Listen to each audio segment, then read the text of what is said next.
నమస్తే, welcome to whistle.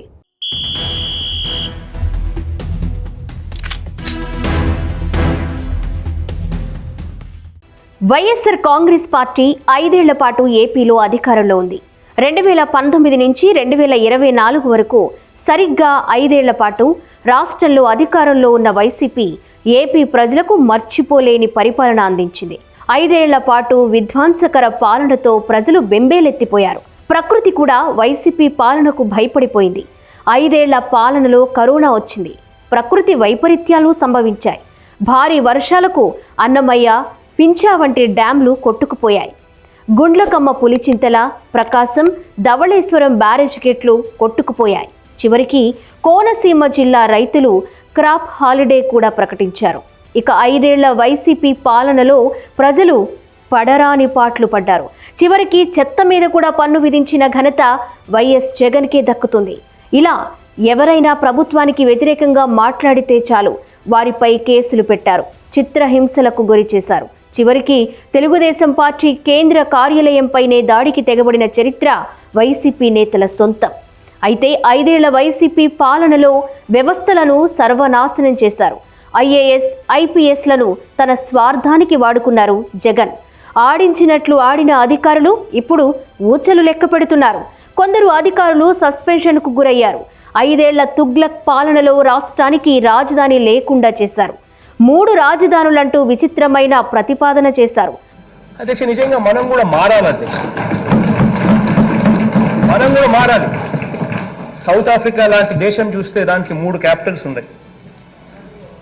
మనం కూడా మారాలి. బహుశా ఇక్కడ లెజిస్లేచర్ క్యాపిటల్ పెట్టచ్చు, ఇక్కడే అసెంబ్లీ పెట్టచ్చు, విశాఖపట్నంలో ఎగ్జిక్యూటివ్ క్యాపిటల్ పెట్టచ్చు,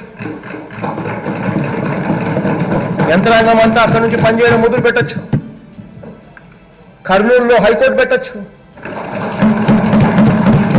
ఈ రకంగా మనమంతా కూడా జ్యుడిషియల్ క్యాపిటల్ ఒకవైపున, ఎగ్జిక్యూటివ్ క్యాపిటల్ మరోవైపున, లెజిస్లేటివ్ క్యాపిటల్ ఇక్కడ, ఇలా రకరకాలుగా మనం కూడా ఆలోచనలు కూడా చేయాల్సిన అవసరం ఉన్న పరిస్థితిలో మనం ఉన్నాం అధ్యక్ష.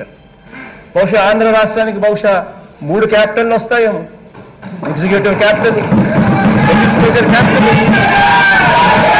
జ్యుడిషియల్ క్యాపిటల్, 3 క్యాపిటల్ కూడా రావాల్సిన పరిస్థితి కనిపిస్తా ఉంది అధ్యక్ష. మహిళలపై దాడులు, ప్రశ్నించిన వారిపై కేసులు, దళితులను హత్య చేసి డోర్ డెలివరీ కూడా చేశారు. అలాంటి వారికే జగన్ పదవులు కట్టబెట్టారు కూడా.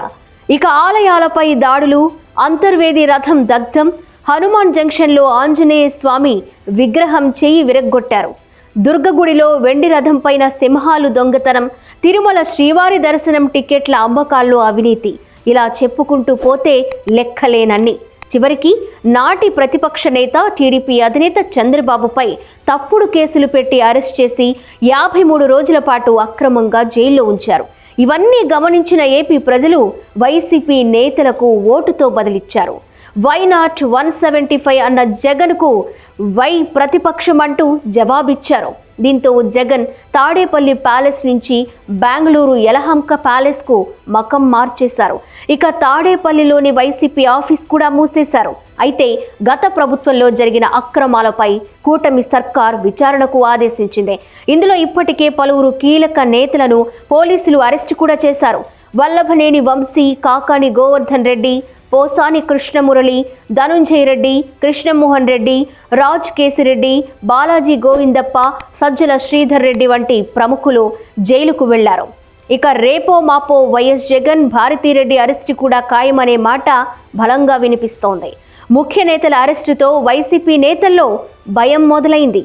ఈ భయం పోగొట్టేందుకు పార్టీ నేతలు, కార్యకర్తలను ఉద్దేశించి జగన్ ఘాటు వ్యాఖ్యలు చేశారు. మళ్లీ వైసీపీ అధికారంలోకి వస్తుందని ధీమా వ్యక్తం చేశారు ఆయన. అప్పుడు జగన్ 2.0 ఎలా ఉంటుందో చూపిస్తామంటూ బెదిరించారు. కొందరు పోలీసులనైతే బహిరంగంగానే బెదిరించారు. బట్టలూడదీస్తామంటూ ఘాటు వ్యాఖ్యలు చేశారు జగన్.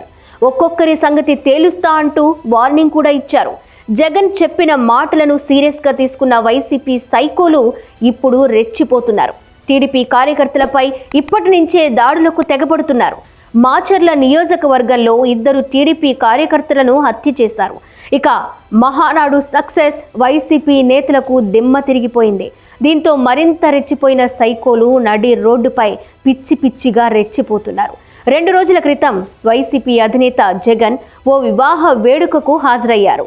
ఆ సందర్భంగా అధినేత కోసం మాజీ మంత్రి పెద్ద ఎత్తున ఏర్పాట్లు చేశారు.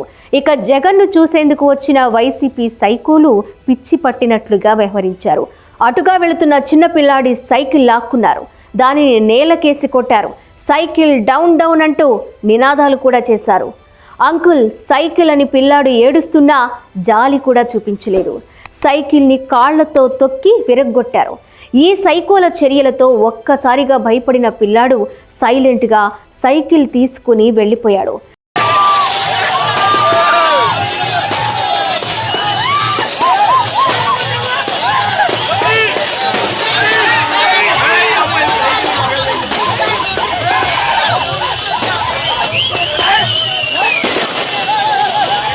ఇప్పుడు ఈ వీడియో సోషల్ మీడియాలో వైరల్గా మారింది. జగన్ 2.0 ఎలా ఉంటుందో ఈ ఒక్క ఉదాహరణ చాలు అని నెటిజన్లు కామెంట్లు చేస్తున్నారు. వైసీపీ మరోసారి అధికారంలోకి వస్తే ప్రజలపై దాడులు పెరిగిపోతాయి అనడానికి ఈ ఒక్క ఘటన చాలు అంటున్నారు.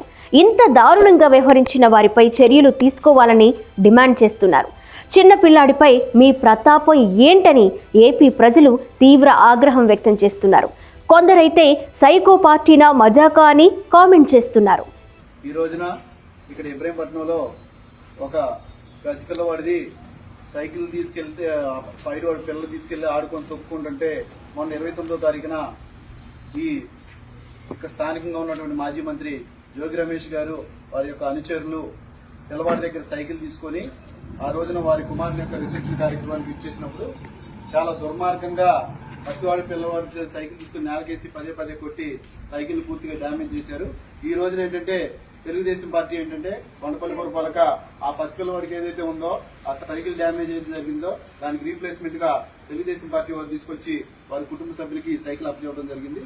ఏదేమైనా ఏంటంటే ఇలాంటి పైశాచిక ఆనందం పొంది ఒక తెలుగుదేశం పార్టీ సింబల్ గా ఉన్నటువంటి సైకిల్ ని ఈ రకంగా పసిపిల్లవాడి దగ్గర లాక్కొని పదే పదే ఇసిరేసి చేయడం చాలా దుర్మార్గమైన చర్య. వీళ్ళు 170 సీట్లు 11 సీట్లకు పరిమితమైనా కానీ ఇంకా వీళ్ళకి సిగ్గు రాలేదు.